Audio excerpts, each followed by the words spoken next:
Welcome, welcome, welcome, welcome. We are having this awesome conversation, and we're looking at the art of romancing your money with creativity. And so I am so pleased to have with me, well, I'm Denise Williams, and I'm pleased to have with me Denise Francis Robinson, who is our creativity coach in the Fabulous Life grouping. Welcome, welcome, welcome, welcome. Thank you, Dan. Thank you for the welcome. Thank you, whoever is here with us. I have no idea, but I'm going to have faith and trust that the right people are here for the right timing and the right reasons. And so we are looking this week or in the next few weeks, we're looking at romance. Yeah. And Denise just took off her glasses. I don't know why, but we'll find out why a little bit later on. But before we get started, then I always like us to just ground and just be present to each other, to be present to whoever is with us, and of course to the divine in all of us, and that's the sacredness of this moment. And to honor that, we place our feet on the floor and we relax, and we consciously take in a deep breath once, and we let it go, and twice, let it go, feeling the body, feeling what's happening inside, and three times, and let it go. And we are relaxed and centered. So we check in with each other, even though we are constantly with each other. Then I like to just check in to just, say how I'm feeling in one word, and that word is excited. And my color today is turquoise. You can see I have a new dress. Okay, so I'm checking in, and my word, I feel prosperous. And so my color, I'm golden. Yeah. And I'm so excited because we in the Fabulous Life, we're a collection of coaches that have different areas of speciality. And I am financial planning, in which I help persons create a financial plan. And you are creativity, and you help people break through blocks and problem solve and get in touch with self. And in our conversation, it came up that, sometimes we look at money as the straight numbers, and we don't look at the energy. We don't look at the romance, because romance is energy, self love, self care. All of this comes together, you know, to create what it is that we want to achieve with our money. And so, we came up with this idea to have this conversation about how to use creativity to romance your money, release money blocks without the stress of traditional financial planning. And that is something, that comes up in art, because so many times art and creative people feel like they're not compensated, they have blocks. And sometimes people come to a financial planner with their own blocks. And so there is a commonality. Yes, that is so. What I have discovered, I have taught all different age groups, from 4 years old up to 94 years old, or even older than that. And there comes up sometimes this idea that, if you want to be creative, you have to be an artist. That's the first thing, So there's a separation from, that creative self, because people are perceiving that you have to be born with some kind of skill. And so one of my tasks always is to remind people that we're actually all born creative, and the life that we have, whatever it looks like, good, bad, indifferent, or whatever, is part of a co-creative process. And so, with art, with the creative space, art, dance, music, poetry, all of that, those are the areas I believe that if we consciously tap into that, we start to rewire our minds and our thought forms around the things that we desire. And of course, the money is one of the things that is like top of the list. So I'm saying here, I have this little excerpt from the book by Whitney Freer, Rise Above, and it says, no matter what is going on externally, you can always choose the energy or the reality you create or receive it in that situation. You are always free to bathe yourself in whatever feeling you choose. When you open up to your natural state, you remember that you are an infinite being currently experiencing life as an individual. So you can call in a higher knowing, an elevated perspective, or an eagle's eye view.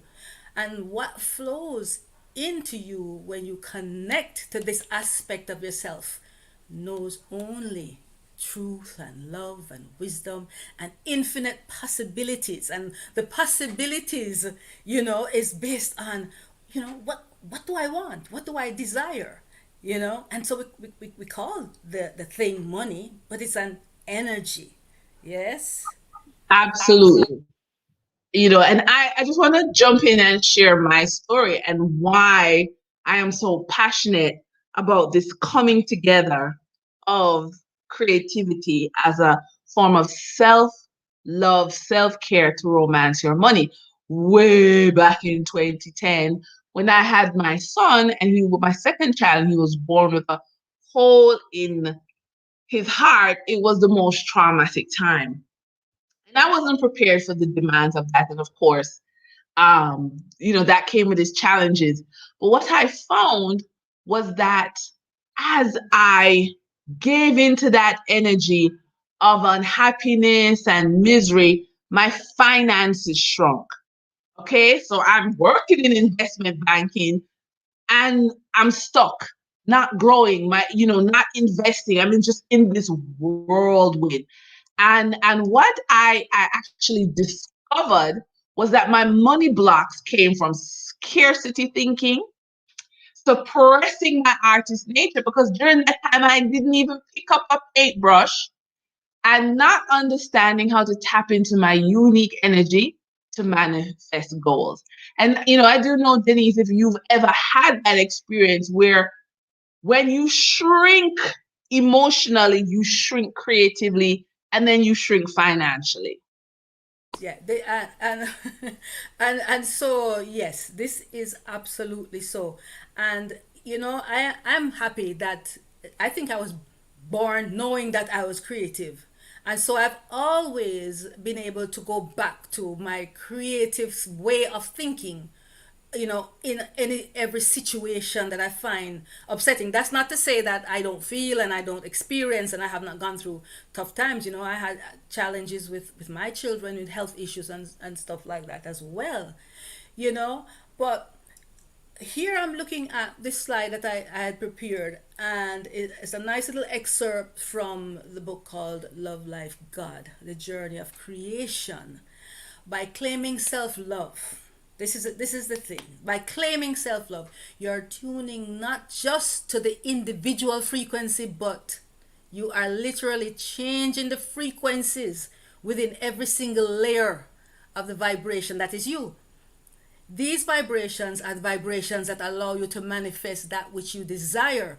And so, it is the idea of tuning into that frequency that that this is what I'm going after. I'm going after feeling better. I'm more healthy, all of that. And doing that in such a way that it is not outside of your grasp. Simple art exercises, things like meditation. Because energy is spaciousness, and what better space that to find that and to dig deep and to delve in that, other than like a meditation. That works every time to put you into that space of spaciousness, such that you can tap into the thing that you want. So the self love, the romancing of yourself comes in from working with shifting energy. And that actually is a little, when we come to do the workshop, that's a nice little technique to demonstrate that. I actually share that. I don't know then if you want us to do Well, it now or. no, no, no. We want to just get, help people to understand where we're coming from. Because this whole idea of romancing yourself, I think people don't appreciate how much romancing yourself is romancing your money. Okay. We look at, some persons just spend indiscriminately and are in credit card debt, are in other issues, and they think, well, yeah, I did the massage, I went to the hotel, and that's self love. I think we are in a position where we're saying to you, loving yourself, getting into the energy of money is more hands on, okay, rather than run and charge your card. And you have this awesome slide here that we you can, give some more understanding towards. So what we're saying then is that we want to create a balance, with your logical mind and your intuitive mind. Because we're not we're not saying the logical is not valid. We're not saying you mustn't attend to your goals and look at the bank statements and, all of that. We're not saying don't do that. You have to, but there has to be a balance. So in our safe space, we want to gently, with some beautiful exercises, clear the way for you to engage with the intuitive in the same way that you believe in and engage with the logical. So, creating a romance with yourself for 2021, not just Valentine's Day. Come on now, come on, come on, come on, come on. Valentine's Day, one day for love, and by the Right way, throughout the year. yeah, it's a life. We're talking about a life journey, So even with that one workshop, that's just the beginning. That's just gonna make you put your foot in the door, or even knock at the door, but put your foot in the door to get a sense of what the possibilities are. To make time for yourself, to create using another kind of strategy instead of the grind. Derek Walcott writes this beautiful poem, and I love it. And whenever I had the workshops, and I always try to figure out a way that I can recite this poem. But it's called Love After Love, and it sums up self love perfectly. It says, "The time will come when, with elation, you will greet yourself arriving at your own door in your own mirror, and each will smile at the other's welcome and say, 'Sit here, eat.' You will love again the stranger who was yourself. Give wine, give bread, give back your heart to itself, to the stranger who has loved you all your life, whom you ignored for another, who knows you by heart. Take down the love letters from the bookshelf, the photographs, the desperate notes. Peel your own image from the mirror. Sit, feast on your life." I love it. I just love those words. Oh, that's so I could, fun. I could say them over. So that poem just makes you step right into that space of what we're talking about: self love. Return to from those out there to other you. What we, and so to just be clear, we are taking this new journey into looking at our money and looking at ourselves in a brand new way. So, here's the thing, and here's what we want to achieve when we go through these activities and this workshop. So, so many of us, we know we're not achieving what we want in life, yet the pathway to getting our goals is unclear. And again, I want to jump in and say, I have a finance background. And in 2010, I was spinning like a gig because my emotions were all over. I had a sickly child. I had another child. I didn't want to neglect that child. And he didn't feel like I didn't love him because the younger child was ill. And I was just going around. I lost my footing on my financial goals. Okay. So we know something isn't working. What is not working is not clear. That is something that can create confusion. And here is where the gift of creativity comes to help us untangle those knots. And if you think back, you may have money stories coming from childhood that still have impact today. And don't underestimate how much society has trained us to be poor. How many movies have you watched where people, oh, I'm sorry, I asked for something, I'm so sorry, I got it. And so we're trained to make bad decisions so that we're not enjoying what we have. But again, here is where creativity can take the logical brain, open up new pathways of problem solving so that when we want something, we can use creativity to help us suppress that societal training that we're not supposed to get what we want. And if you only take a traditional path, as I did, the question becomes, how is that serving you? And I can tell you, when life shakes you up, it's not going to serve you. Okay. And this is why we're saying taking another approach to your money through romance is a very untraditional and may very well blast through the blocks that you're currently facing. And that is really what we're saying. It's a different way to understand money. And Denise, I mean, I don't know if you want to jump in here. Yes, the the challenge that we all face, and it's such a common thing. There's no, I don't think there's any escaping it. Is that no matter, I think no matter how much we have, we're always thinking we need more. And so we're saying there's something driving that. There's something that is underneath that. And the strategies of using your art and your meditation and your writing and so on is a way for us to borrow in underneath what we think is our challenge and come through with a brand new awareness. So the idea of, you're thinking, oh, I need money, money, money, money. But what we're saying that maybe behind that, the money is just the energy that will allow you a certain freedom that you're seeking, and so therefore when we create from a space of wanting to get into that vast space, because we are physical but we are also spiritual, we are emotional but we're spiritual. There's a grander design, and so when we are able to tap into that space, that's when we say the good stuff pours in. We allow for the insights, and we can then function or step into that money space, in a more conscious way, more aware.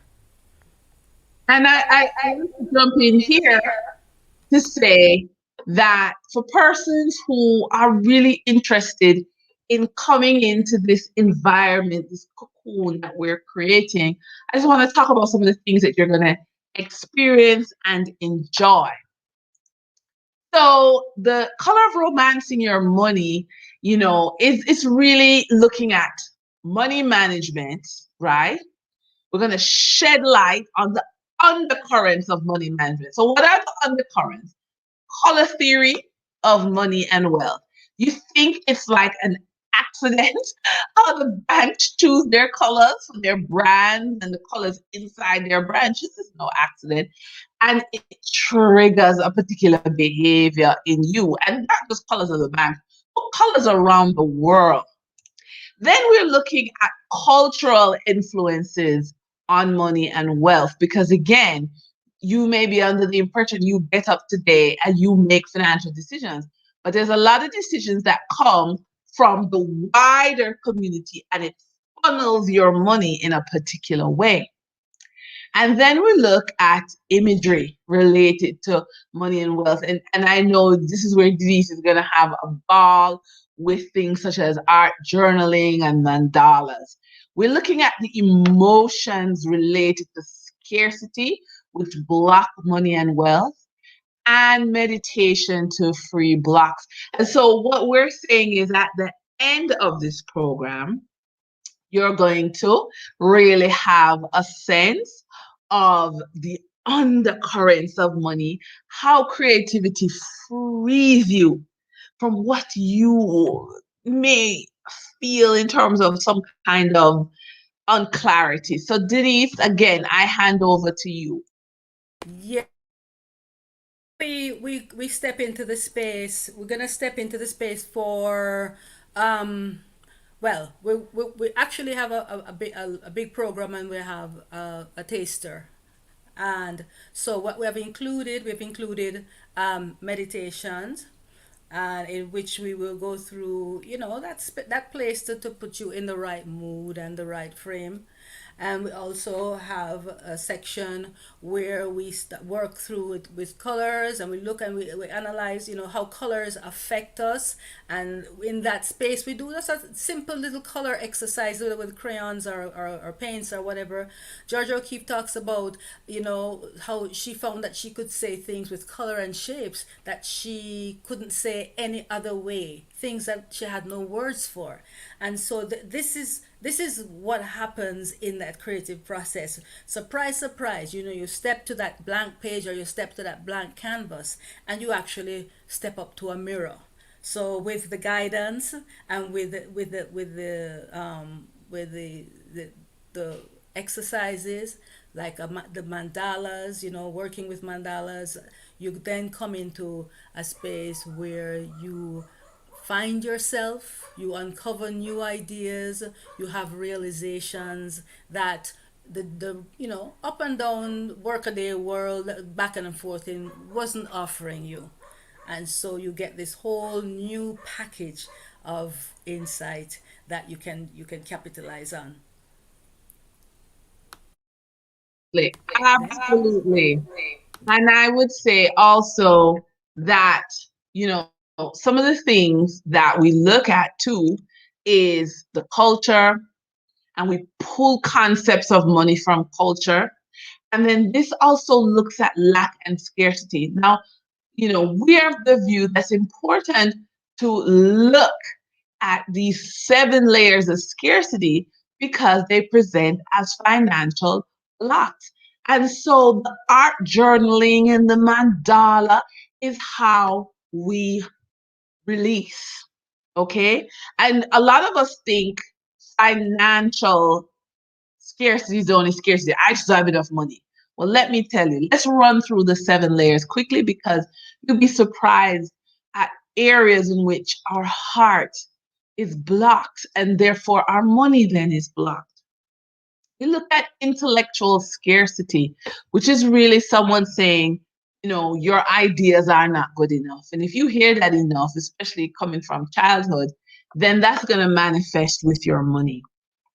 Attention scarcity. So many of us feel like we're not important to the people who we love, and that impacts how you spend money. Emotional scarcity. If I don't feel love, and I especially don't have self love, critical, critical, critical, then I'm going to make decisions, financial decisions coming out of trying to win and buy love. Spiritual scarcity. Again, this is where you've disconnected from self.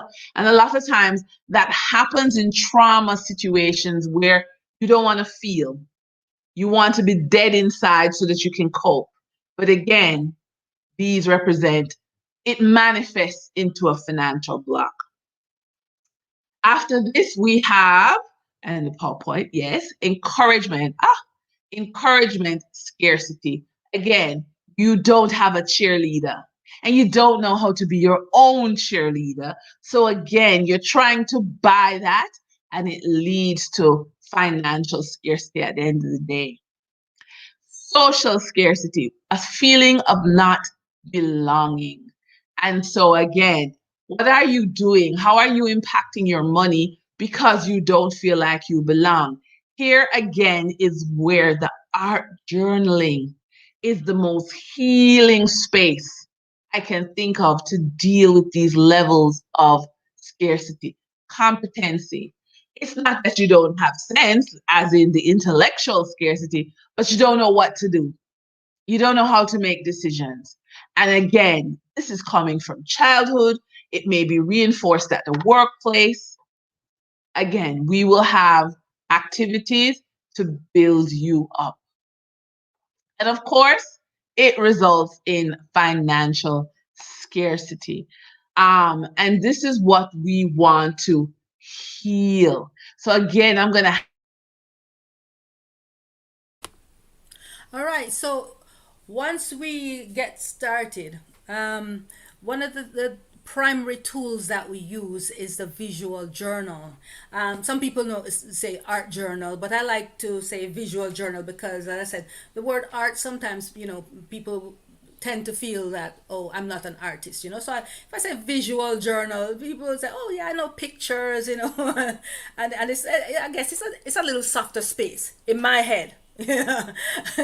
So it's a little softer tone to the word. So I think it's more welcoming. So in the visual journal, that is the place that we go to examine our stuff, to meet ourselves. I can just reach behind me here and like show you this is my visual journal here, and there's a bunch of things inside of it. Wouldn't make much sense to most people because it's a very personal and very unique book that I have developed based on just working at romancing myself and healing myself. So that romancing, we set the tone. You're actually going to maybe light a little candle, and then you have some incense. Maybe you can bring a glass of wine or whatever. I don't know what glass of whatever you like, but you set it up just in the same way that you would if you were going on a date. Yes. So what would be that thing that you would tell somebody that you love? What would be that phrase that you would say to somebody that you love? you Yeah. look beautiful. Okay, so guess what? Turn it in. Denise, you look gorgeous. I love you. Yeah? Words like that. I know for some it feels very silly, it feels very strange, but trust me, practice it. Practice, yeah? And so in that space, you have your wine, you have your candle, you have your whatever, and you go on a date with yourself and you make it a regular thing. The therapist and stuff advise marriage couples keep the romance alive, go on date nights, even when you have the kids, go on date nights. Well, I'm saying, listen, go on date night, morning, whatever time you can carve out with yourself. The greatest love of all, if I can quote from the song, is learning to love yourself. And when you love yourself, when you practice that self-awareness, that investigating self through the creative process, when that cup is full, the overflow is what you can just happily just let it run to whomever. And so we really would love for you to join us on this journey. Yes, we have one coming up on the 27th, yes, of Absolutely. February. Absolutely. And so, again, I just want to endorse everything Denise says. And I am going to ask you, Denise, not only to just say to everyone, join us, but close us out of this conversation. Right. This moment, can we practice I love you, whatever your name is? I'm Denise, and that's the other Denise on the other side. We're double D. Are we going to say, and not the brass eyes? Denise and Denise. So we're just going to place our hands on our hearts, and we're going to just in your mind, just reflect on the gratitude for just being here, for just being in this space. What a blessing. How awesome was it? We just loved coming to you and sharing. And so on your heart, you place your hands, you close your eyes, you take a deep breath, and you just speak out loud. I love you, Denise. I love you. You are awesome. And we give thanks because we know you guys are awesome. High five, high 10. Blessings, everyone. Have a great week. Have a great whatever. Be awesome.